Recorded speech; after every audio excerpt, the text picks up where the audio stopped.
إن الذين قالوا ربنا الله ثم استقاموا تتنزل عليهم الملائكة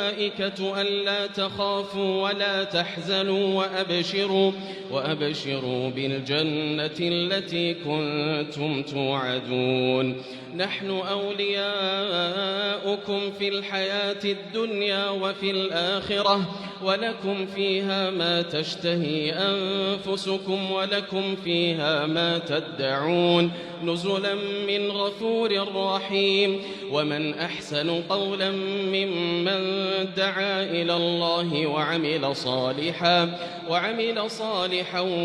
وقال إنني من المسلمين ولا تستوي الحسنة ولا السيئة ادفع بالتي هي أحسن فإذا الذي بينك وبينه عداوة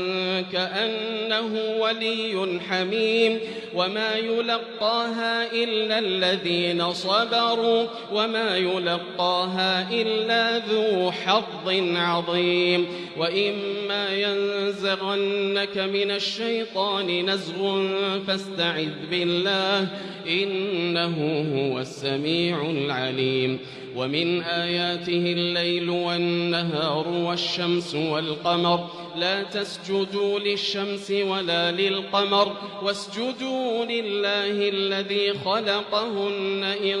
كنتم إياه تعبدون فإن استكبروا فالذين عند ربك يسبحون له بالليل والنهار وهم لا يسأمون ومن آياته أنك ترى الأرض خاشعة فإذا أنزلنا عليها الماء اهتزت وربت إن الذي أحياها لمحيي الموتى إنه على كل شيء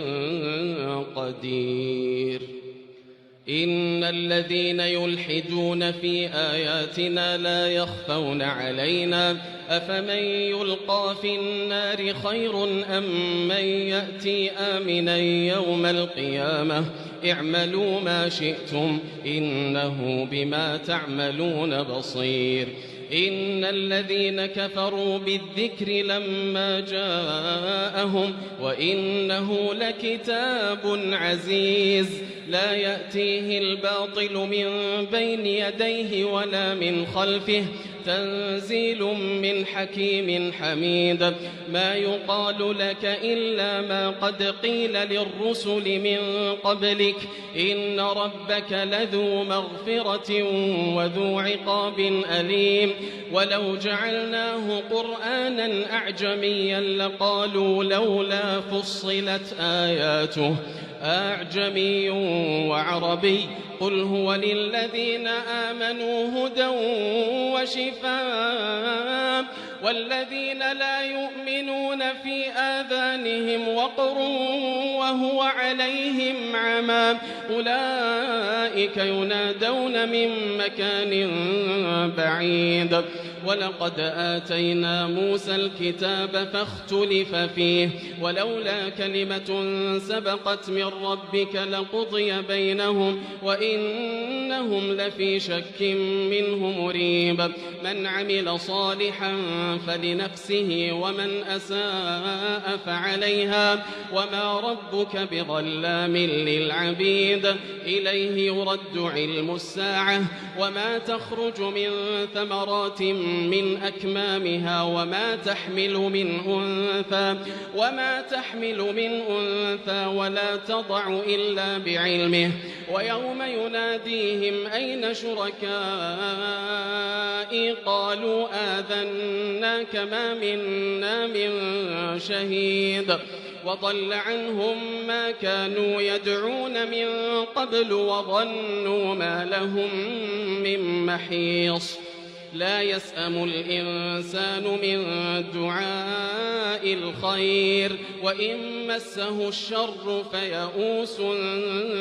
قنوط ولئن أذقناه رحمة منا من بعد ضراء مسته ليقولن هذا لي وما أظن الساعة قائمة ولئن رجعت إلى ربي إن لي عنده للحسنى فلننبئن الذين كفروا بما عملوا ولنذيقنهم من عذاب غليظ وإذا أنعمنا على الإنسان أعرض ونأى بجانبه وإذا مسه الشر فذو دعاء عريض قل أرأيتم إن كان من عند الله ثم كفرتم به من أضل ممن هو في شقاق بعيد سنريهم آياتنا في الآفاق وفي أنفسهم حتى يتبين لهم أنه الحق أولم يكف بربك أنه على كل شيء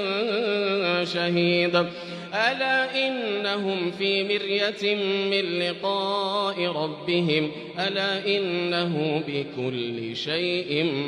محيط